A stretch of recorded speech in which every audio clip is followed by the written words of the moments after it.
Hello, this is MEI Further Maths Core Pure. We're in the first complex numbers section and on the fifth video on terminology. You can watch the video straight through, but you will probably find it helpful sometimes to pause the video and try things out for yourself before continuing to watch. I've introduced quite a lot of terminology in the first 4 videos, so here's a summary of all the key definitions.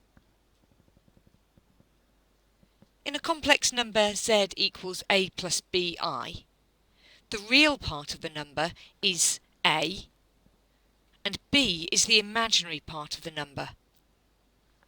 Note that the imaginary part is just b and not bi. We've talked about the complex conjugate of z. The notation for that is z star, and you change the sign of the imaginary part. If it's negative, you make it positive. If it's positive, you make it negative. We already saw in a previous video that when you multiply a complex number by its conjugate, the product will always be real. Have a look at this equation. Equality implies that the left-hand side is exactly the same as the right-hand side.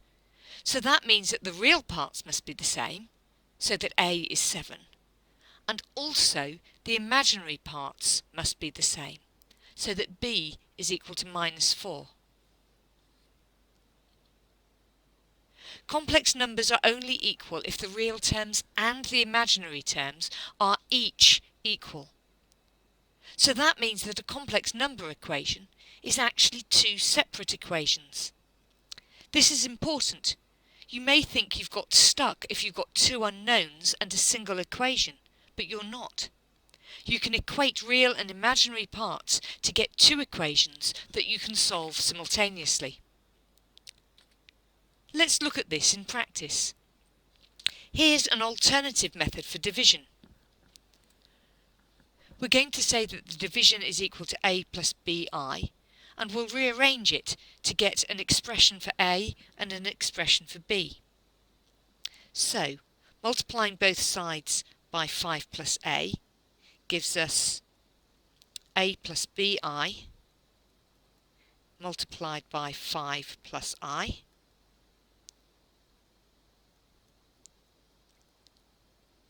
which means multiplying out we get 5a plus ai plus 5bi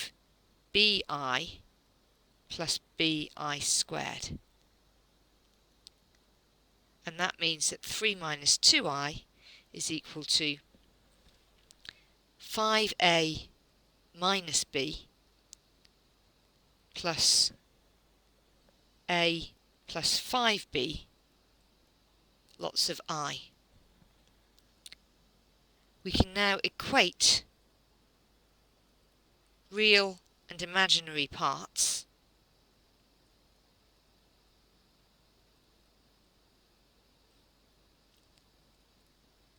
to get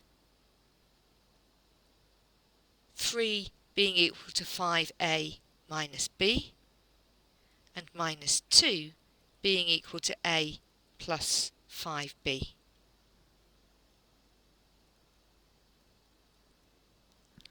We can now solve these 2 equations simultaneously to get a equals a half and b equals minus a half.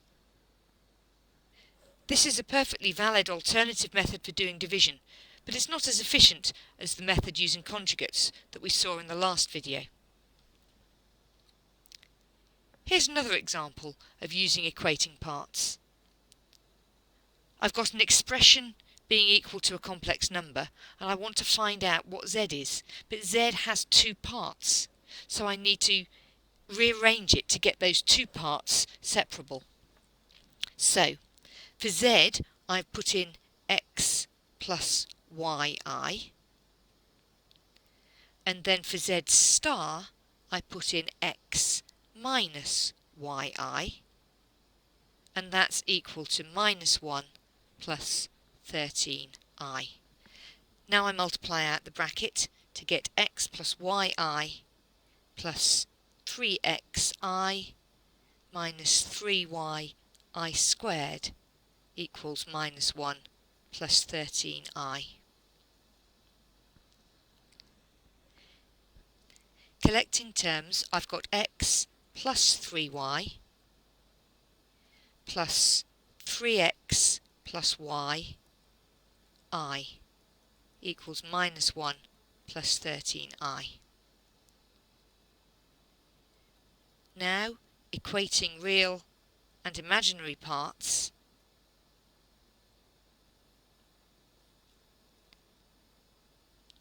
we get x plus 3y equals minus 1 and 3x plus y equals 13. I can solve these simultaneously